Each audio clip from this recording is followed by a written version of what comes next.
Nós estamos estudando as cartas pastorais. Já estudamos 1 Timóteo, 2 Timóteo, e na semana passada nós iniciamos, tem algumas pessoas que não estavam aqui, eu, às vezes viajando, né?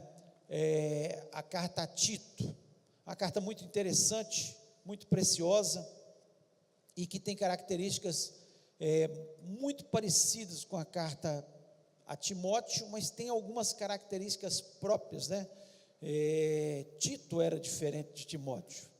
Timóteo era um homem de Deus, uma pessoa maravilhosa, mas ele tinha algumas características, né? Ele era mais tímido, Paulo dá a entender que ele tinha mais dificuldade em entendimento, né, para resolver questões que são muito graves na igreja.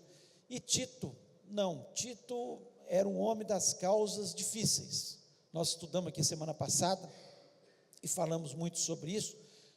Ele era uma pessoa que Paulo, quando tinha um problema em alguma igreja, e nós citamos algumas coisas assim, e nas próximas lições nós veremos outras questões sobre isso também, onde Tito sai para resolver. Igreja de Corinto, a igreja de Corinto era uma igreja muito abençoada, que crescia de uma forma, porque ficava num local, uma grande cidade, uma cidade onde circulavam muitas pessoas, onde o povo era religioso, né? Eles seguiam de forma errada, mas era um povo religioso que corria atrás dessas questões, mas tinha muitos problemas. Nós vemos claramente, eu falei sobre isso na semana passada, na ceia do Senhor, Paulo teve que chamar a atenção que eles estavam fazendo tudo errado.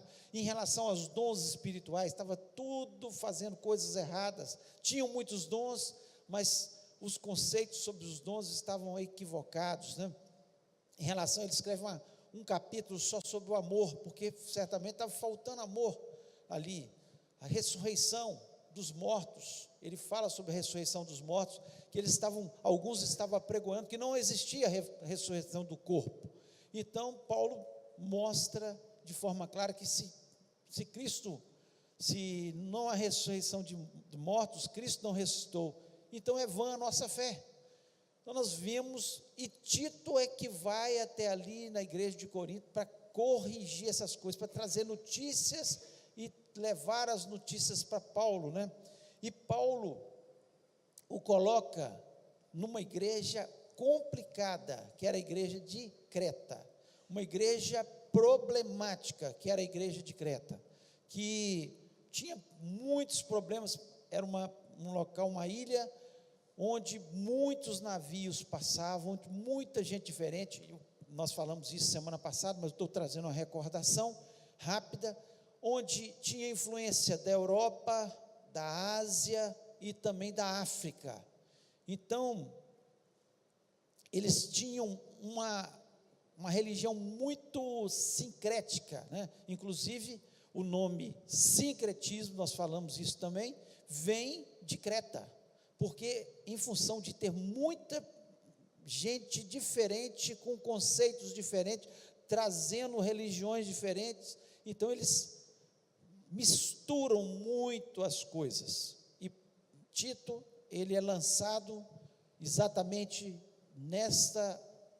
que eram várias igrejas naquele local, não era como Timóteo, que ele estava em Éfeso, uma igreja, né, localizada só ali em Creta não existiam muitas comunidades, né, muitas igrejas que foram plantadas, e Paulo pede que Tito vá até ali para estar organizando as igrejas de Creta ali. E hoje a lição é exatamente isso, organizando as igrejas em Creta, porque foi esse o pedido de Paulo. Abra aí sua Bíblia no livro de Tito,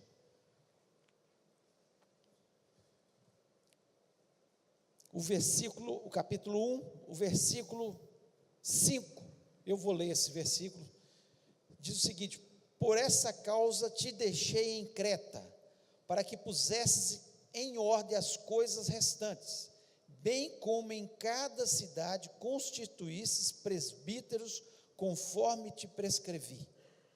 Então Paulo, ele dá duas funções aqui para Tito. Primeiro, que ele organizasse o restante das coisas que faltavam para ser organizadas naquela igreja. Tinha problemas? Tinha, senão Paulo não estaria falando isso.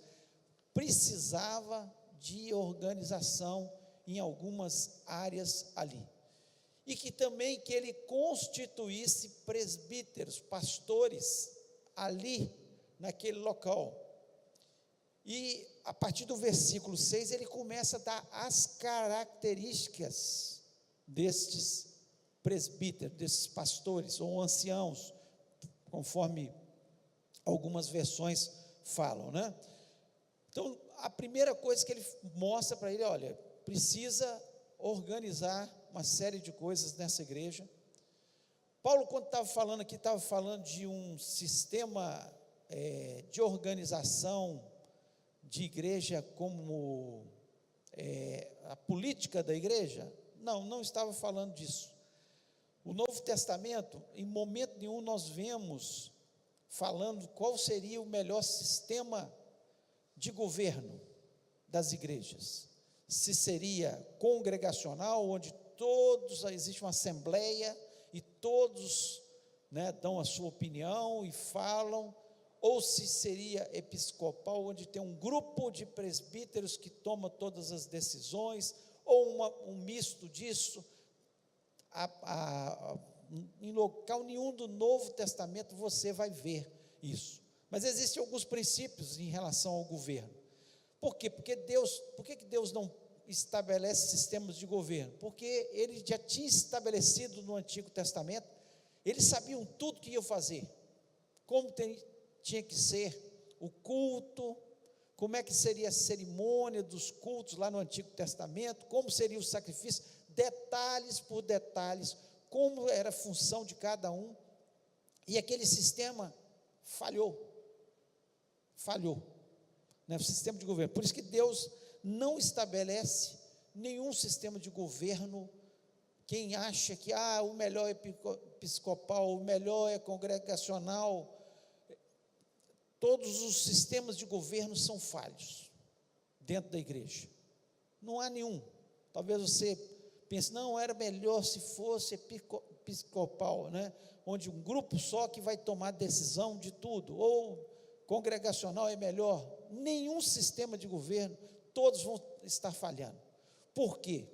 Porque o principal é o seguinte, é a liderança, quem está liderando a igreja. Por isso que Paulo, ele chama Tito e fala, você vai escolher presbíteros. Uma coisa é certa, não pode ficar na mão de uma pessoa só, um governando, ditando todas as coisas, sem alguns também influenciando e dando as suas opiniões, que é muito perigoso ficar na mão de um só, além do que é desgastante, e essa pessoa certamente não vai dar conta. Então precisa ter um sistema de governo, onde a igreja é governada, seja o que for. Agora, que tem que ter uma liderança saudável, isso é fundamental, porque pode ser congregacional, se não tiver um líder, que seja um líder, conforme essas características que Paulo dá aqui, vai ter problema. Existem sistemas, igrejas que são sistema congregacional, que estão indo muito bem, e outros que vão muito mal. Existem igrejas que o sistema episcopal estão indo muito bem, e outros que estão indo muito mal. Então não é o sistema de governo. O sistema de governo é importante que haja uma liderança saudável, uma liderança conforme a Bíblia descreve, conforme está escrito.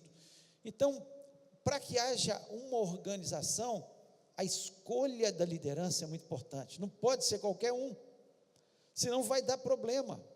Claro que vai dar problema. Então nós temos que tomar muito cuidado. Agora, o segundo aspecto, essas características são só para os presbíteros que estão aqui? São só para o presbítero? O presbítero tem que ser um exemplo, por isso que Paulo fala aqui, mas é uma característica para todos nós. São características que são importantes na vida do cristão. O que é o líder? Absurdo que ele não procure, pelo menos, ter as características.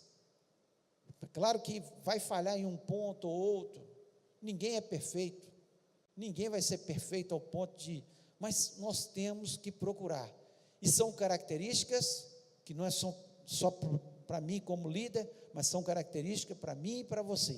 Quando Paulo está escrevendo isso aqui, seria, se todos procurassem seguir, nós viveríamos muito melhor na terra, o nosso testemunho seria muito mais forte na terra, e muito mais pessoas, seguiriam de forma correta o Evangelho de Jesus Cristo. Então nós vamos estar estudando sobre isso. Então, quando fala em organizando as igrejas, não pense que nós vamos falar aqui de sistema de governo, que o nosso sistema é melhor, que o outro é melhor. Todos vão ter falhas. O que importa é como nós estamos escolhendo as nossas lideranças, e não pode ser de qualquer jeito. Tem igrejas que escolhem as suas lideranças conforme a situação financeira daquelas pessoas.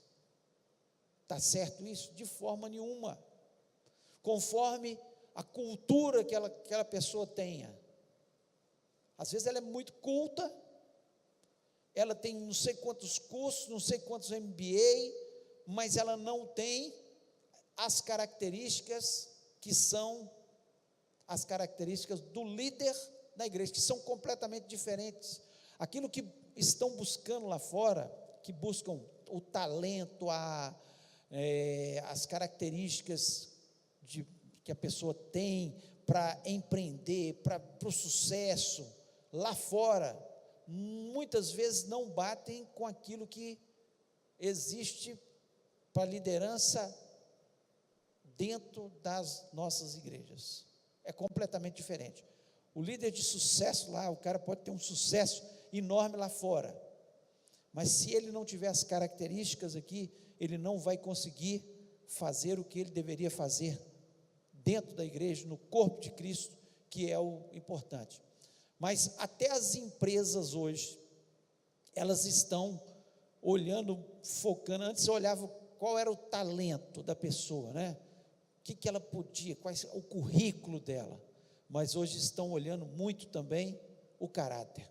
As empresas descobriram que o caráter também é importantíssimo dentro daquelas empresas, porque às vezes a pessoa tem um talento enorme, a capacidade, mas ela pisa nas outras pessoas, ela passa por cima de todos, ela acaba dando prejuízo em benefício próprio, naquelas empresas. Por quê? Porque o caráter daquela pessoa não é um caráter que... Então até hoje, até as empresas estão acordando para isso, e nós como igreja, nós temos que estar acordados para isso. Então nós vamos ver aí as características dos líderes da igreja.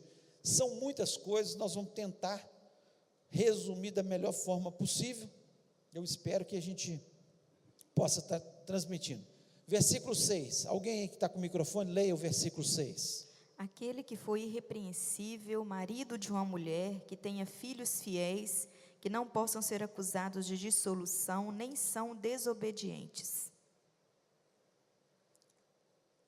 Então nós vemos aqui, ele é irrepreensível no casamento e na vida familiar.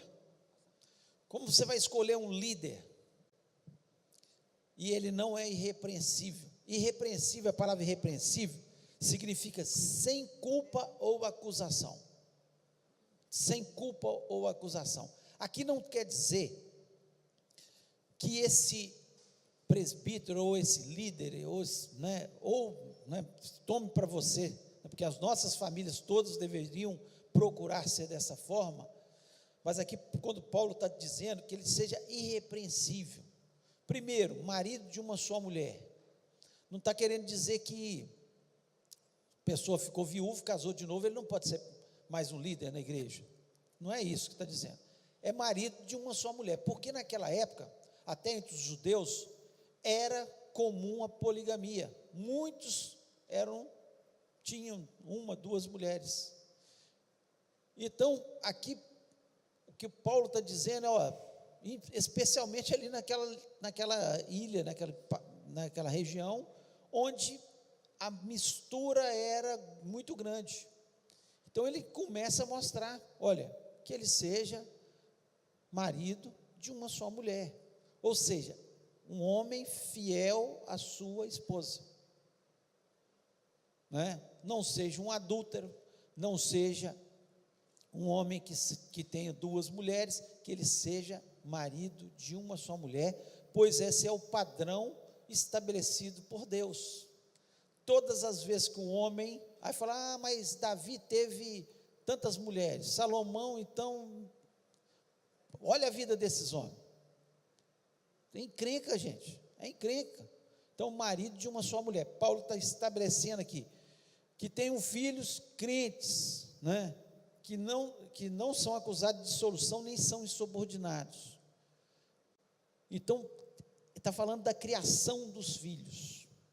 Os filhos podem se desviar? Podem. Eles podem procurar um outro caminho em determinados momentos? Pode acontecer.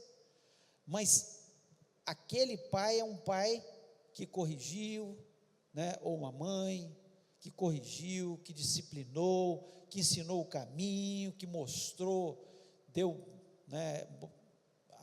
mostrou todo aquilo que aquele filho deveria seguir. Então ele tem que ser alguém que tenha a sua família em ordem, que controle a sua família, que mostre realmente quais são os caminhos. Então, uma pessoa que é totalmente desordenada na sua família, se ele não sabe cuidar da própria família, ele vai saber cuidar da casa de Deus? Então, o líder é complicado para ser líder, ele não consegue controlar a sua família, todo mundo olha e é uma bagunça.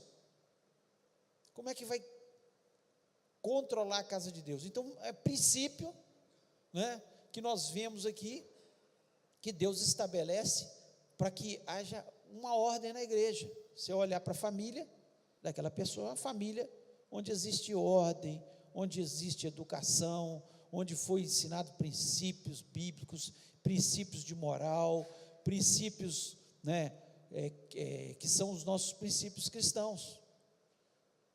Então, ordem na casa, porque se não tem ordem na casa, não vai ter ordem também lá na igreja, não tem condições de ter, Então, o lar é o local mais nobre nosso, é o local onde nós começamos todas as coisas. Então, se a gente não tem uma ordem na casa, se não há disciplina, o marido não cumpre o seu papel de sacerdote, a esposa não cumpre o seu papel de submissão, ou seja, a missão ao lado do marido, de ajudá-lo nas suas tarefas, na educação dos filhos. Se não há essa ordem, gente, essa pessoa não está preparada de forma nenhuma para estar assumindo uma liderança. Aí, ele, no versículo 7, vamos ler o versículo 7, alguém que está com o microfone, por favor. Porque convém que o bispo seja irrepreensível, como despenseiro da casa de Deus, não soberbo, nem iracundo, nem dado ao vinho, nem espancador, nem cobiçoso de torpe ganância. Aí ele fala do caráter do presbítero, aqui já coloca bispo, que é a mesma coisa. Bispo aqui não é uma hierarquia, é a mesma palavra de presbítero, de ancião, bispo, mesma coisa, aqui ele começa a colocar algumas coisas que desclassificam o presbítero, que classificam aquele que está liderando. Então, quando nós pensamos em liderança, nós temos que pensar, nós vamos classificar, vamos estar levantando a liderança, e o que vai desclassificar essa pessoa de assumir uma liderança? E aí ele começa a falar, que seja irrepreensível como dispenseiro de Deus, que não seja arrogante. O que é uma pessoa arrogante? Que ela se acha superior às outras. Um líder pode se achar superior aos outros? De forma nenhuma. Jesus Cristo não ensinou dessa forma. Ele ensinou completamente o contrário, que lá, inclusive, abre aí Filipenses 2:3, aquilo que Paulo diz aqui. Alguém leia, por favor. Filipenses 2:3.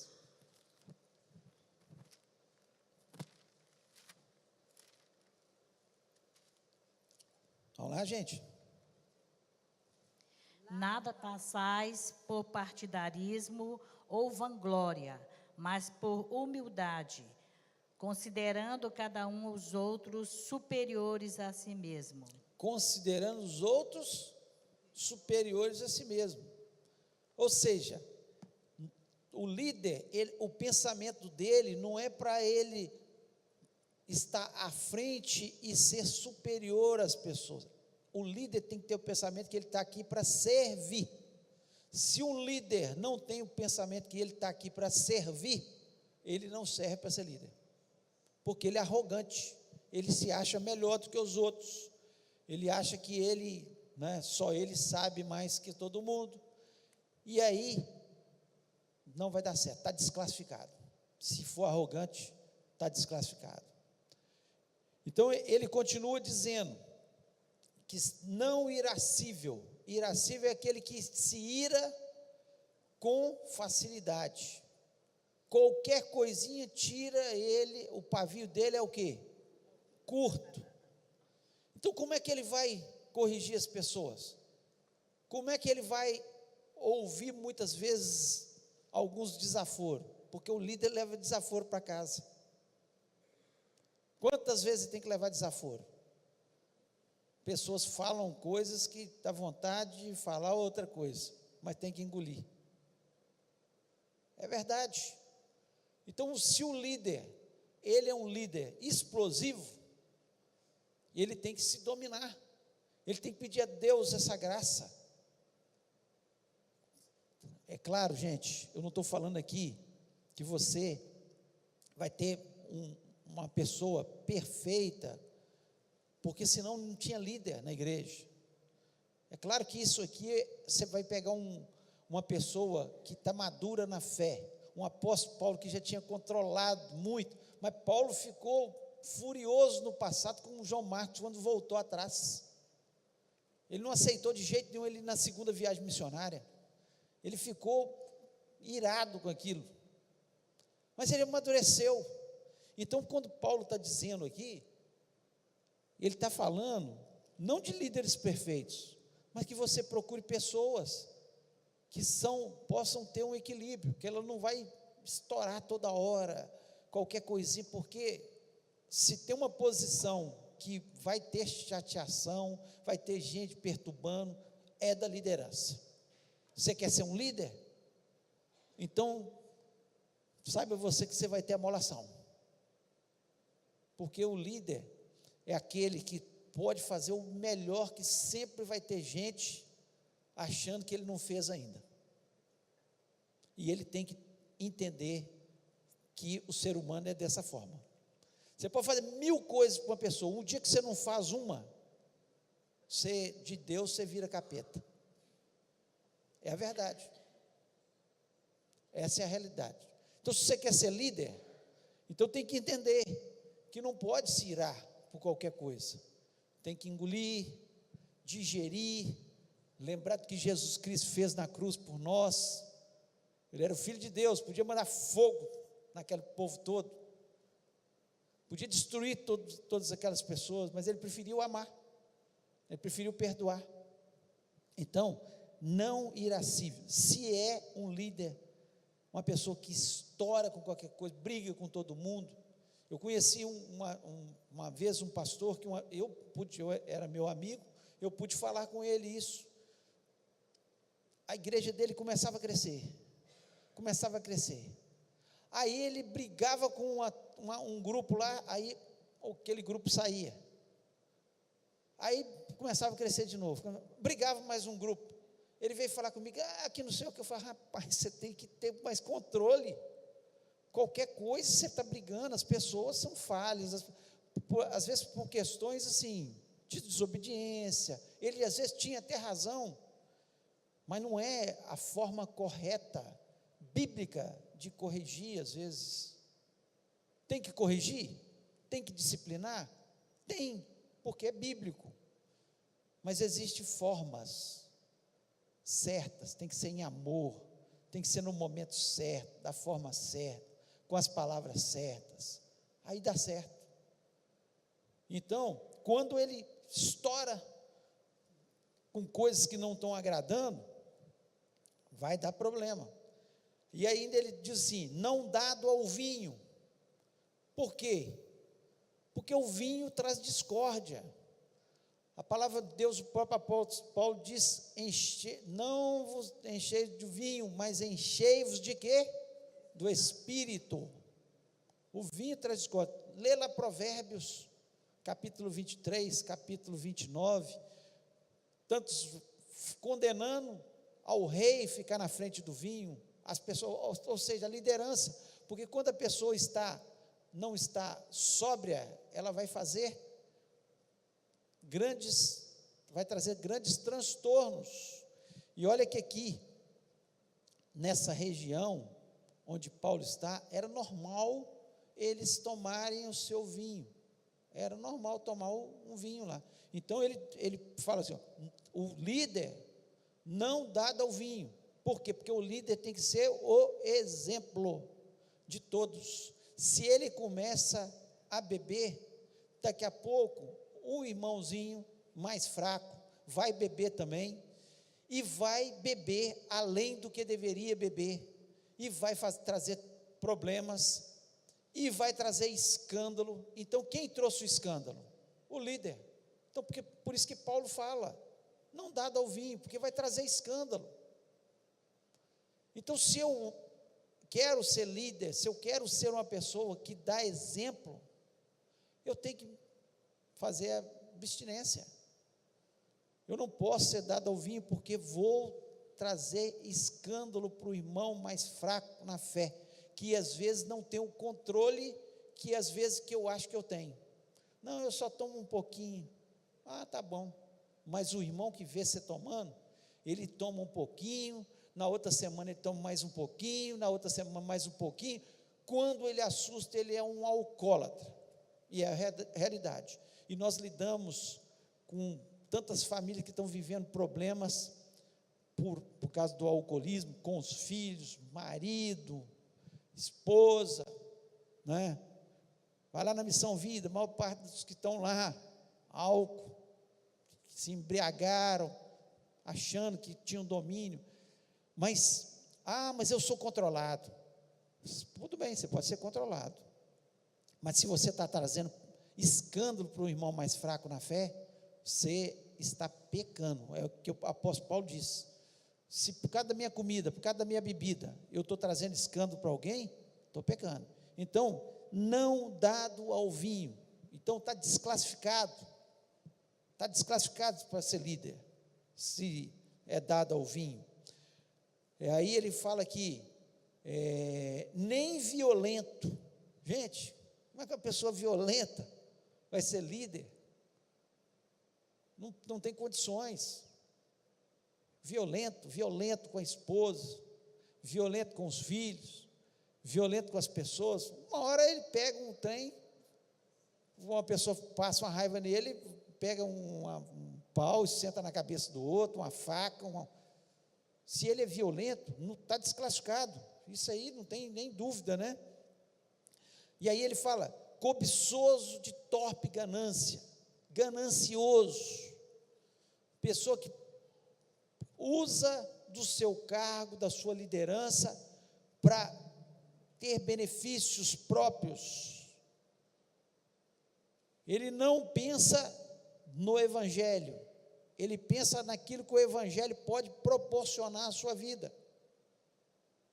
Como ele vai fazer para ganhar dinheiro com o Evangelho? Esse está desclassificado. Infelizmente, o que nós vemos demais por aí, pessoas, igrejas onde existem metas, a serem alcançadas, porque ele tem parte dessas metas. É uma empresa, não é uma igreja. Igreja, a gente ensina as pessoas a serem fiéis nos seus dízimos, nas suas ofertas, para o sustento da obra de Deus, conforme a Bíblia diz, não forçado, é voluntário, é um ato voluntário, é um ato realmente que tem que ser feito com alegria, mas não explorar a fé das pessoas em benefício próprio, né? Tem pessoas que acham que a igreja está a serviço dele para ele andar de jatinho, a igreja está a serviço dele.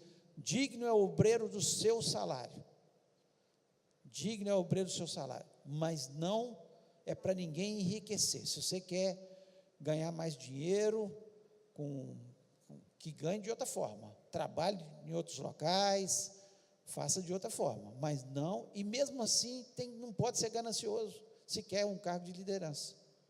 Pessoa gananciosa, ela só pensa no dinheiro. Então, esses aí estão desclassificados, né? E aí Paulo começa no versículo 8, tá? Leia o versículo 8, alguém que esteja com o microfone. Mas dado a hospitalidade, amigo do bem, moderado, justo, santo, temperante. Então ele começa a colocar, antes ele coloca os desaprovados, agora ele começa a colocar características dos aprovados, né? Que antes hospitaleiro, recebe bem. O líder tem que receber bem, na sua casa, na igreja, todo lugar, ele tem que ter receptividade. Naquela época, muito mais. Por quê? Não existiam hotéis como nós temos hoje, pensões, enfim, tantos locais para as pessoas hospedarem. Então, elas tinham que hospedar na casa dos outros. Então, está dizendo, o apóstolo Paulo está dizendo que o líder tem que ser hospitaleiro, que ele recebia alguns cristãos de outros locais que estavam passando por ali, que estavam com dificuldade, que precisavam de um lugar para repousar, uma comida, né? Então ele tinha que ser hospitaleiro, e hoje não é diferente, nós temos que ser hospitaleiros, receber as pessoas bem. Como é que nós recebemos as pessoas? Como é que nós tratamos os nossos vizinhos? Como é que nós recebemos as pessoas no nosso trabalho? Como é que as pessoas se sentem quando chegam, quando são bem recebidas por você no seu trabalho? São bem recebidas por você na sua casa? Hospitaleiro, coração grande para receber as pessoas se sentem bem quando chegam no local onde essa pessoa está, porque ela recebe muito bem aquilo ali. Amigo do bem, tem que fazer o bem para as pessoas, tem que ter um coração grande, tem que olhar para o outro e pensar, o que eu gostaria que fizesse para mim, eu vou fazer para ele. Eu faço para as pessoas o que eu gostaria que elas fizessem por mim. Você gostaria de ser bem tratado? Trate bem as pessoas. Você gostaria que as pessoas te recebessem bem? Receba bem as pessoas. Você gostaria de ser presenteado? Presenteie as pessoas. Aquele que dá, recebe, com certeza, porque é plantar. A gente planta e colhe nessa vida. Tudo que nós plantamos, plante o bem. Então, como é que um líder não é amigo do bem, não vai ser amigo do bem? Não está preparado para ser líder. Ele tem que ser amigo do bem.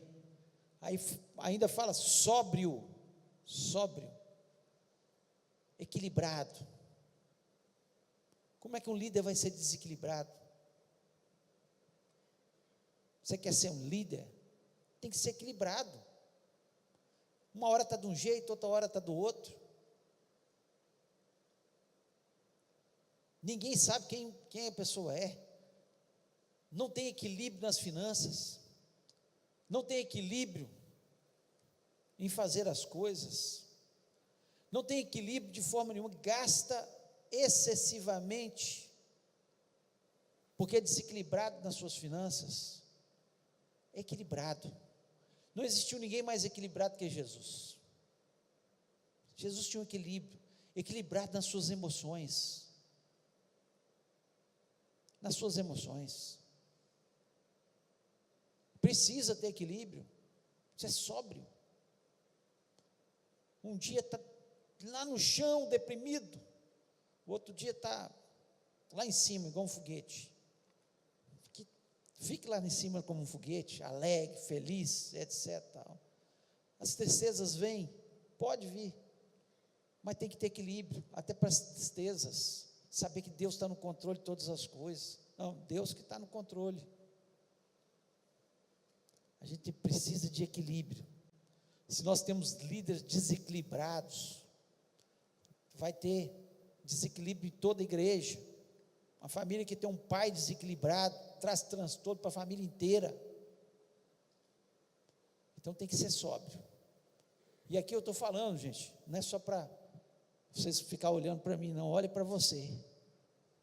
Olhe para se você quer ser líder, olhe, né? A gente tem que olhar para a gente, tem que ser equilibrado. Se você está sendo desequilibrado, peça a Deus equilíbrio, né? Justo, tem que ser justo, não pode ter dois pesos e duas medidas, faz para um de um jeito, faz para o outro do outro. A disciplina que é para um tem que ser para o outro, o amor que é para um tem que ser para o outro, tem que ser justo. Nós temos que ser justos, e começa em casa. Eu não posso ser injusto com meus filhos. Esse aqui eu vou fazer isso, e o outro vou fazer diferente. Justo, começa em casa. E a gente tem que ter essa questão da justiça no nosso coração, ser justo, piedoso, pessoa que tem misericórdia das pessoas, pessoa que tem, né, assim, um sentimento sempre bom para com as pessoas, pessoa que pensa no outro, é piedoso. Nós temos que ser piedosos, né? Que tenha domínio de si. Isso é um fruto do Espírito. Domínio próprio. Tem que ter domínio próprio. Domínio da sua sexualidade, domínio das finanças, domínio das palavras. Tem que procurar ter domínio. Se não tem domínio em alguma área, tem que buscar de Deus. Se falhar, peça perdão e procure continuar. Porque se a gente falar assim, não, olha, eu quero um líder com essas características, ele nunca pode falhar. Você está perdido. Você não vai achar. Lugar nenhum você vai achar. Você tinha que voltar lá há 2000 anos atrás e andar com Jesus. Aí você ia andar realmente com alguém, homem, carne, que nunca falhou.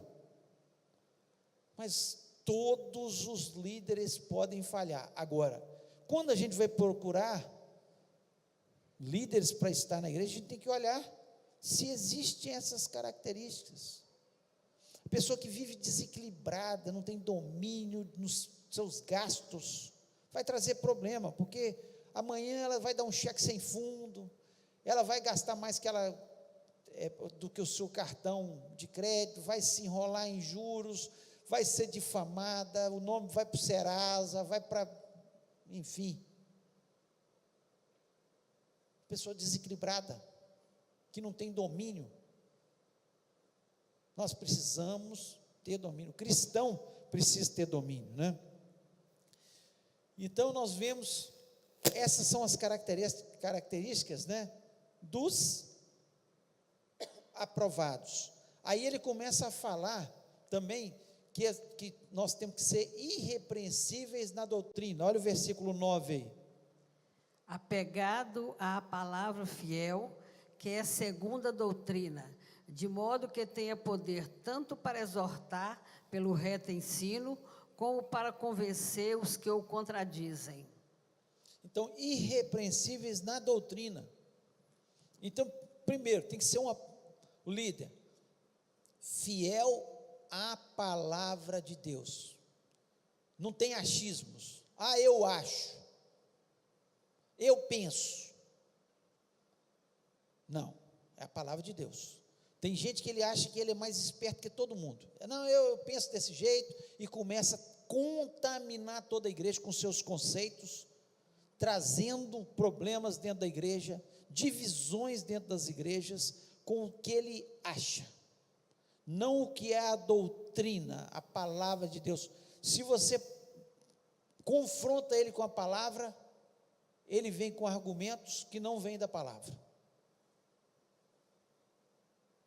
Argumentos que não são da palavra não tem nenhum valor.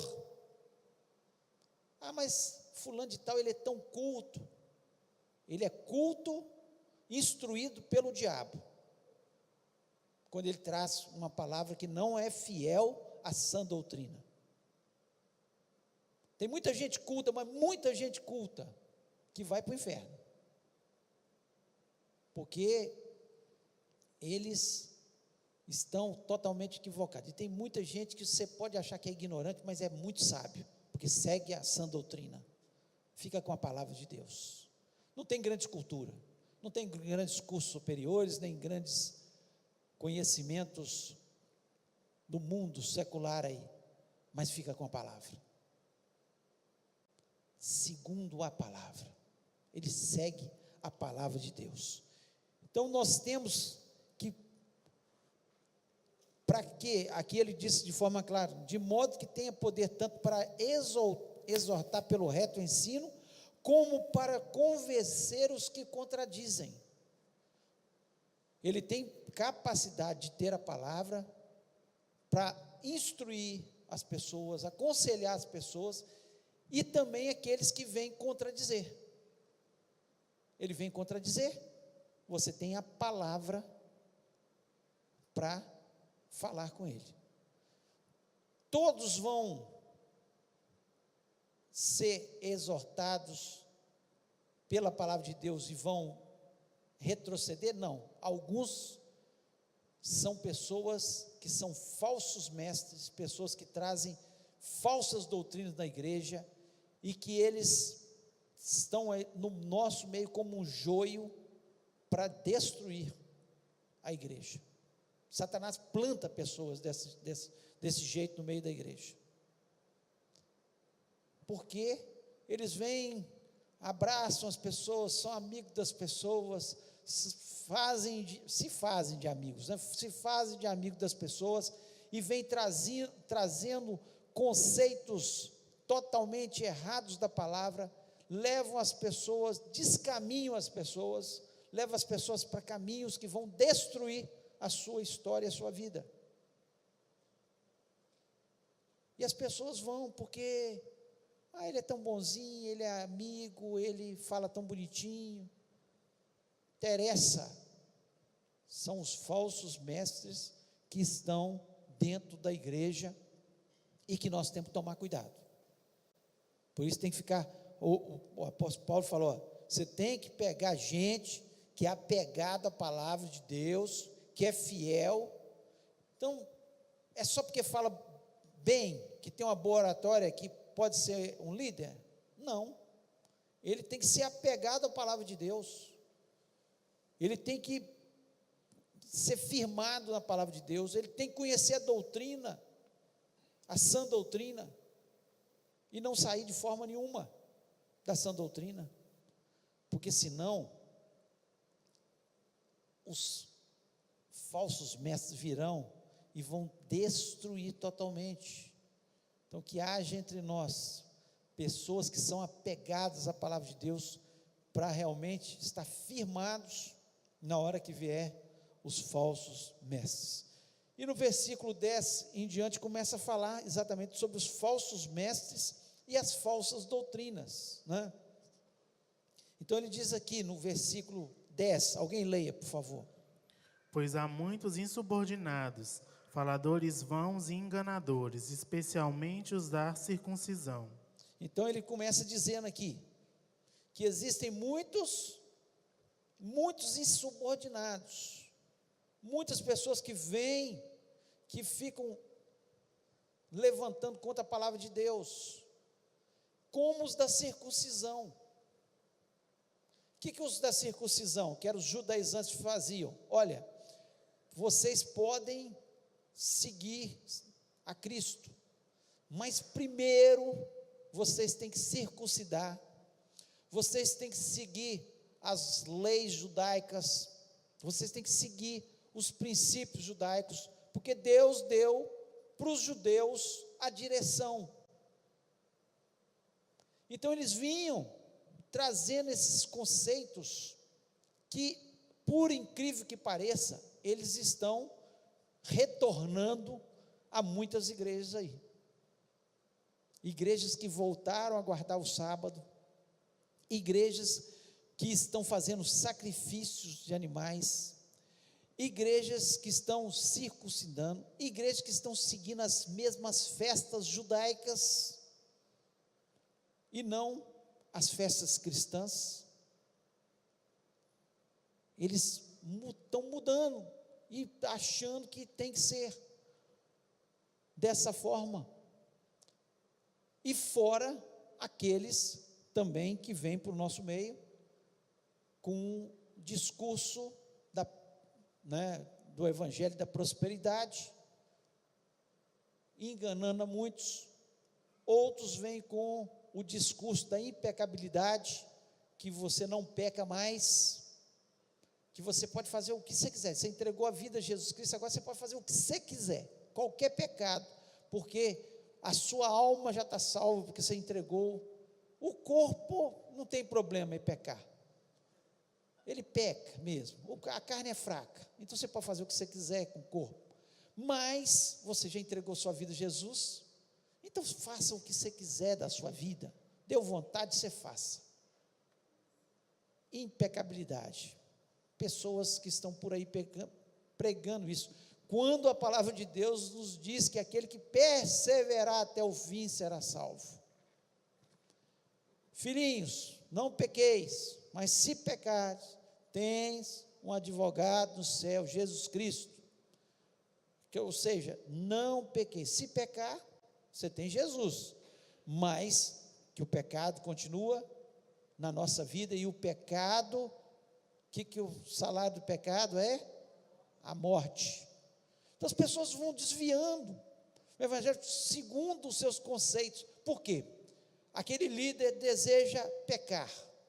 O maior líder hoje, pregando sobre isso aí, é o Caio Fábio. Ninguém sabe, todo mundo sabe disso, porque pecou, adulterou uma vez, adulterou duas, faz o que quer da sua vida, então ele acha que todos devem seguir a mesma coisa, e vai levando um tanto de gente, descaminhando um tanto de gente, e atrás dele muitos líderes estão seguindo isso, e tem gente achando, nossa, mas ele é tão culto.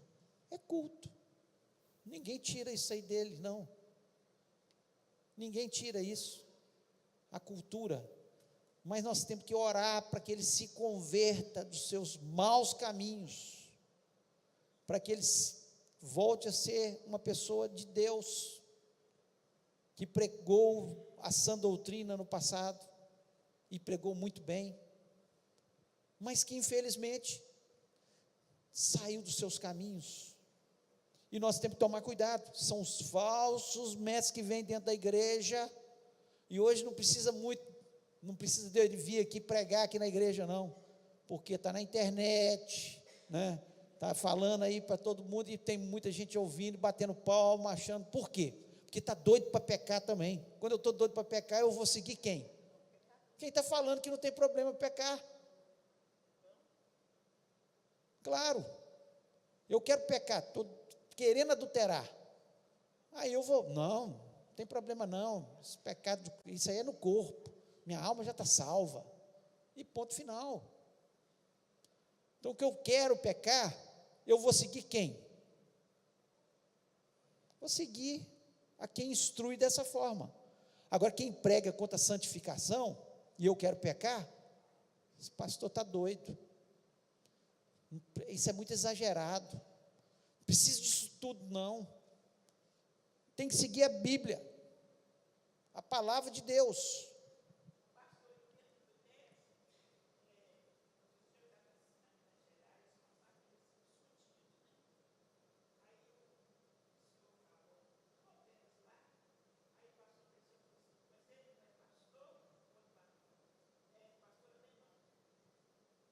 O pastor estava brigando na rua, né?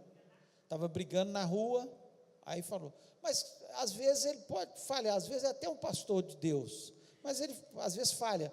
Agora, o que acontece, a gente tem que procurar seguir esses princípios para errar menos, né? Não conheço, não sei quem é, às vezes estava num momento de nervoso ali, discutiu, pode acontecer, né? Então, mas só que o seguinte, se o cara que é ateu lá, ele faz o que ele quiser, tá? O crente, se ele fizer um negocinho desse tamanho, todo mundo aponta o dedo. Ah lá, tá vendo? É o crente, não é só o pastor não. Ah lá, tá vendo? Olha o crente lá, fazendo aquilo lá, né? O pastor muito mais, é claro. Mas nós temos que tomar cuidado para seguir esses padrões, mas lembrar que ninguém é, né, perfeito. Porque senão nós não ficamos igreja nenhuma, nós não seguimos líder nenhum. Diga. Hã? Já briguei demais e brigo até hoje. Claro. Mas tem que, até para brigar tem que saber brigar. Saber pedir perdão depois, quando você excedeu, né? Tem que saber. Todo mundo falha, gente. Todo mundo falha. Agora, nós temos que procurar o máximo seguir esses princípios, para não cairmos no erro, porque é muito ruim. Se eu todo dia estivesse brigando, daria para eu ficar sendo líder aqui? Não. Aí se brigou uma vez, discutiu, né? Isso aí pode acontecer, gente. Isso pode acontecer. E aí daquele que acha que não, aí é ser arrogante, achar que é superior aos outros. E essa carne aqui é igual a carne sua. Ela tem falha, ela, né, pode, de vez em quando a gente... Oi? Quase salvo, mas totalmente perdido. Sim. Porque a gente está ainda muito dominado pela nossa carne. À medida que a gente vai amadurecendo na fé, a gente vai ficando, né, mais firme nos conceitos, seguindo melhor a palavra, mas, infelizmente, as falhas existem nas pessoas, especialmente se a gente não ficar lendo a Bíblia, não tiver uma vida de oração, aí a gente tem uma tendência maior à queda, né? Então aqui, vamos lá, continuar. Versículo 11. Aos quais convém tapar a boca, homens que transtornam casas inteiras, ensinando o que não convém, por torpe ganância. Então, a gente tiver falsos mestres dentro da igreja, a gente tem que ficar calado? Deixa para lá, cada um prega o que quiser, fala o que quiser, de forma nenhuma. Aqui o apóstolo Paulo está dizendo, é preciso fazê-los calar, é preciso fazê-los calar. A melhor forma da gente fazer as pessoas calarem, é pregando a verdade.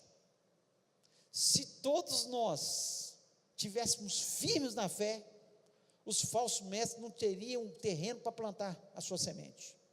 Eles plantam exatamente porque no nosso meio tem muita gente que não está firme na fé, que o terreno está muito propício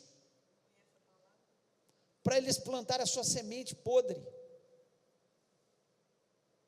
E aí eles plantam fácil, porque o terreno não está firme.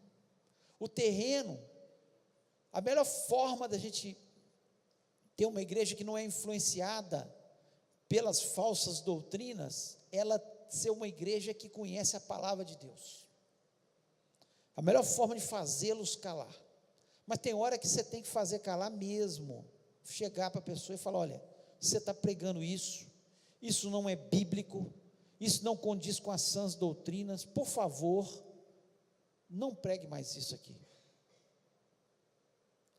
E se ele persistir em pregar, você tem que discipliná-lo.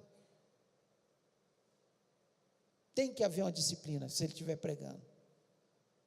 Agora, não tenho dúvida nenhuma que a melhor forma, porque se eu não estiver aqui presente no culto, vier um pastor aqui, e ele pregar falando que ninguém peca mais, não sei o que, eu tenho certeza que vai levantar um grande grupo dessa igreja e falar: pastor, o senhor está pregando uma coisa errada. Pode ser um figurão que estiver aqui, se ele pregar, eu tenho certeza, porque muitas pessoas, às vezes, chegam perto de mim e falam: pastor, fulano falou uma coisa ali, que eu não concordei muito bem não, falou isso, você está certo, porque não está, falou da boca dele, do coração dele, não falou, mas 99% ele falou, bacana, beleza, foi bom, não foi? Foi bom. Então, que bom que você percebeu que aquilo ali não estava de acordo com a palavra de Deus. Por quê? Porque tem conhecimento da verdade. A melhor forma de você fazer as pessoas calarem acerca dos seus... Porque tem gente que está atrás de novidade. Surgiu uma novidade na igreja tal, ele corre para lá e fica lá, e acha aquilo maravilhoso, não sei o quê. O fundamento, tem palavra ali? Se não tiver palavra, é só oba-oba, e vai passar.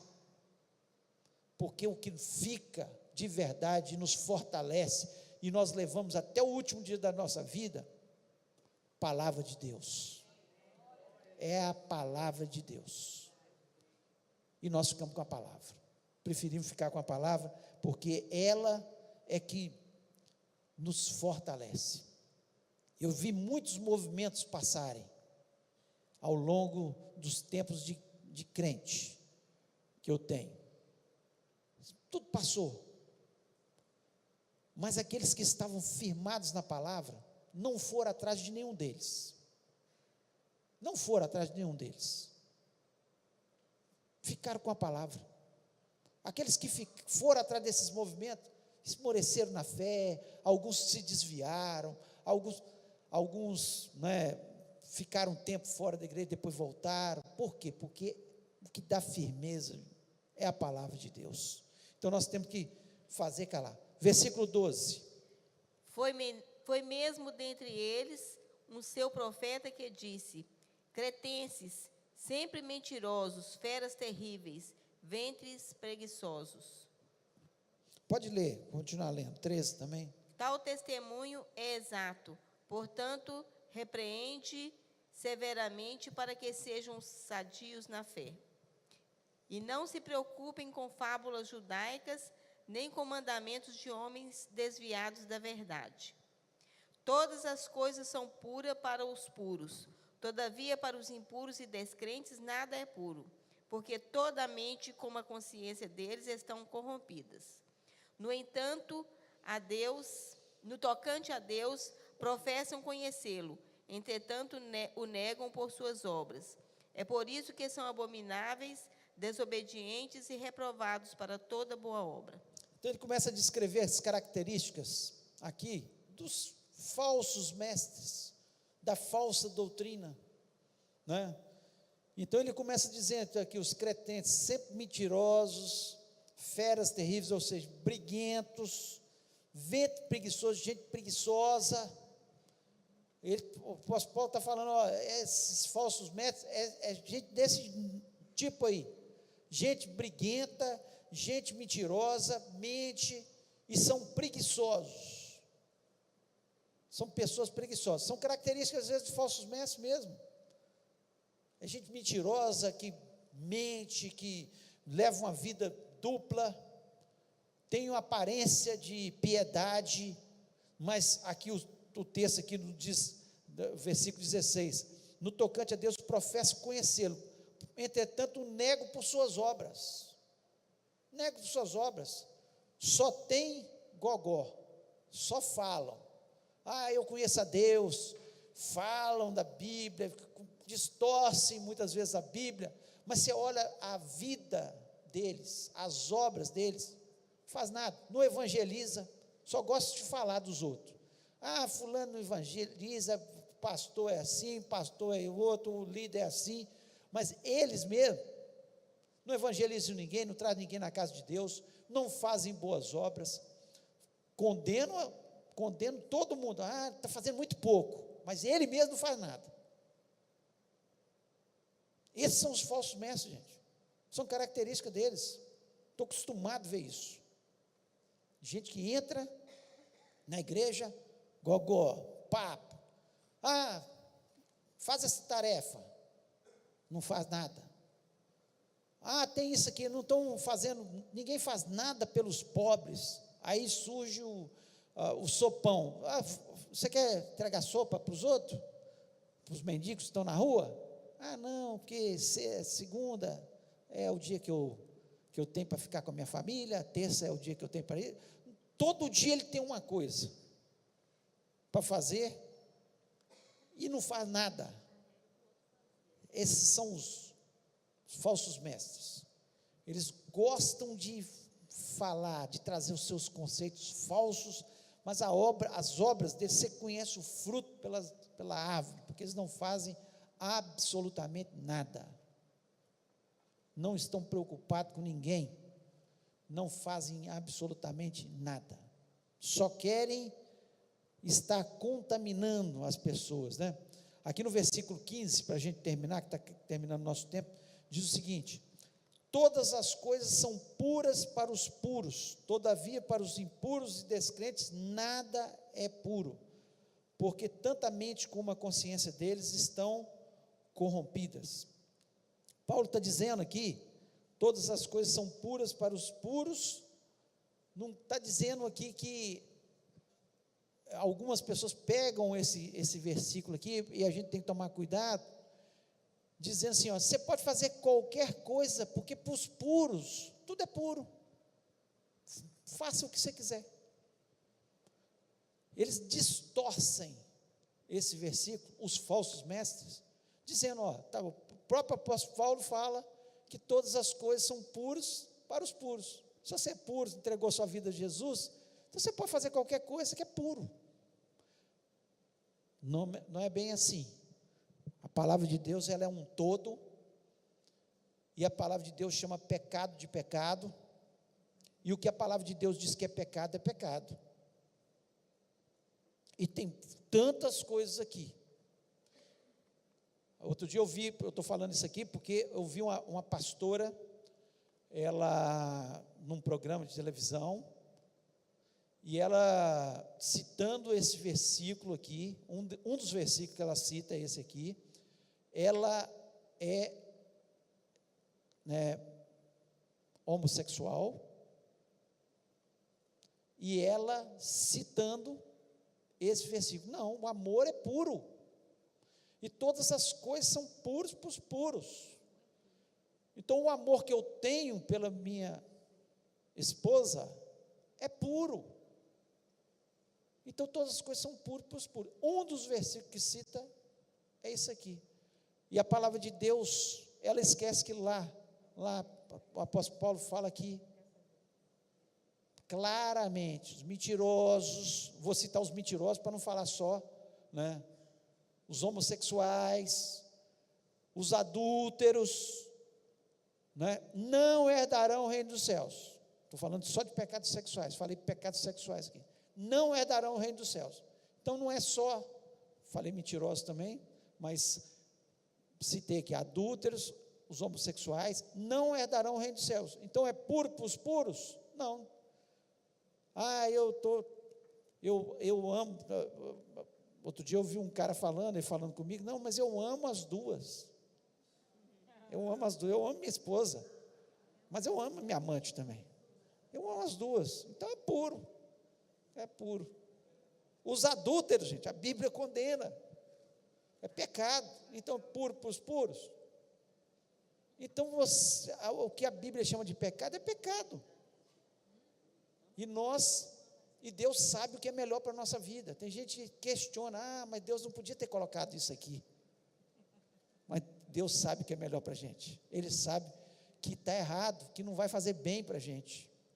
E com certeza, nós temos que tomar cuidado com aqueles que vêm com falsas doutrinas, aqueles falsos mestres que vêm sorrateiramente no nosso meio, com aparência de piedade, mas são lobos devoradores querendo comer as ovelhas. E tome cuidado, que você pode ser essa ovelha que esse lobo está querendo comer. Ele está querendo destruir. Que ele não quer ir para o inferno sozinho. Ele quer te levar junto. Então tome cuidado. Em nome de Jesus. Amém? Feche seus olhos. Vamos orar. Pai querido, nós louvamos e exaltamos teu grande e excelso nome. Te agradecemos pela tua palavra, que nos instrui, que nos dá direção, que nos mostra os caminhos. Ó Deus, livra-nos dos falsos mestres, daqueles que vêm com falsas doutrinas no nosso meio, tentando nos enganar, tentando ludibriar o teu povo, ó Deus, com palavras que parecem boas, ó Deus, mas são palavras que vão nos levar à morte. Em nome de Jesus, que o Senhor esteja fazendo com que essa palavra, ela não seja dura aos nossos corações, mas que ela entre suave aos nossos corações, e que possamos sair desse lugar com o desejo de ter um ano diferente, um ano, ó Deus, onde possamos ter uma vida reta. Cada um de nós, Senhor, possa, Senhor, olhar para essas características, Senhor, e querer segui-las, Senhor. Em nome de Jesus Cristo, nos ajuda. Nós sabemos que somos falhos e imperfeitos. Ninguém é perfeito, mas, Senhor, nós podemos prosseguir para o alvo, que é Jesus Cristo. Olhar para Ele, olhar para a vida dele, olhar para como Ele seguiu. E olhar também, Senhor, para a vida de Paulo, que disse: sede meus imitadores, como eu sou de Jesus Cristo. E que possamos também, ó Deus, olhar para a nossa vida e ter uma vida santa a cada dia, uma vida melhor, uma vida mais apropriada com aquela vida que o Senhor quer para cada um de nós. Senhor, que essa mensagem, ela continue propagando nos nossos corações, Senhor, e que o resto desse livro de Tito, Senhor, possa, Senhor, completar a obra que o Senhor tem que completar no nosso coração. Te peço isso no nome de Jesus Cristo. Amém. Amém. Deus abençoe a sua vida.